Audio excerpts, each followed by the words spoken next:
नमस्कार, आपका स्वागत है हमारे इस YouTube चैनल लॉक एंड की टाइम में। आज हम बात करने वाले हैं कि जब भी किसी इलाके में हिंसा होता है, दंगा होता है, तो उस इलाके में धारा 144 लागू कर दिया जाता है। धारा 144 क्या होता है, इसे लागू होने के बाद क्या क्या पाबंदी लग जाता है और इसके लागू होने के बाद इंटरनेट सेवा को क्यों बंद कर दिया जाता है।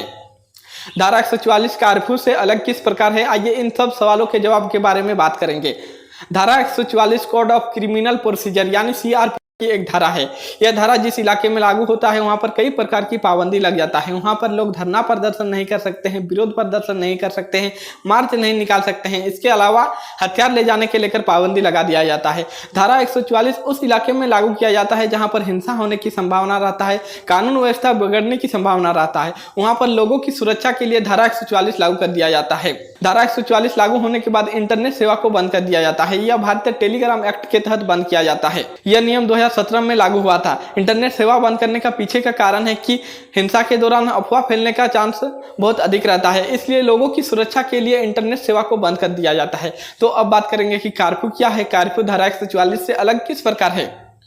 अगर किसी इलाके में धारा 144 लागू है और इसके बाद अगला कदम कर्फ्यू होता है। कर्फ्यू लागू होने पर कोई भी व्यक्ति घर से बाहर नहीं निकल सकता है। घर से बाहर निकलने के लिए पुलिस से इजाजत लेनी पड़ती है और तमाम प्रकार की सुविधा बंद रहता है। सिर्फ इमरजेंसी सुविधा अस्पताल ही खुला रहता है, जबकि धारा 144 में ऐसा नहीं होता है। धारा 144 में एक आदमी कहीं भी आ जा सकता है, दुकान खुला रहता है, ATM खुला रहता है, बैंक खुला रहता है। सिर्फ धारा 144 में 4 आदमी से अधिक एक साथ नहीं घूम सकते हैं।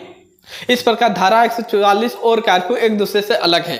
धारा 144 और कर्फ्यू लागू करने का अधिकार हर किसी अधिकारी के पास नहीं होता है। सिर्फ कलेक्टर, जिला न्यायालय मजिस्ट्रेट या अन्य अधिकारी मजिस्ट्रेट ही इसे लागू कर सकते हैं। इसे लागू करने का भी रूल होता है। लागू करने के लिए नोटिस जारी करना होता है और बताना होता है कि कब से कब तक लागू किया गया है और किस वजह से लागू किया गया है और किस क्षेत्र में लागू किया गया है। और लोगों को समाचार पत्रों के माध्यम से सूचना मिलता है कि धारा 144 या कर्फ्यू लागू हो गया है।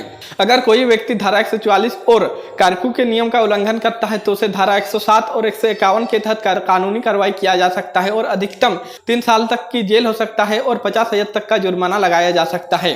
लेकिन इस मामले में कोर्ट की इजाजत पर बेल भी हो सकता है। भारत में सबसे पहले धारा 144 ब्रिटिश शासन के दौरान 1883 में लागू किया गया था। उसके बाद इसे संशोधित 1973 में किया गया। मैं आशा करता हूं कि आप लोग समझ गए होंगे कि धारा 144 की क्या होता है, धारा 144 कर्फ्यू से अलग किस प्रकार है और इंटरनेट सेवा को क्यों बंद कर दिया जाता है। तब तक के लिए जय हिंद। मिलेंगे अगले वीडियो पर।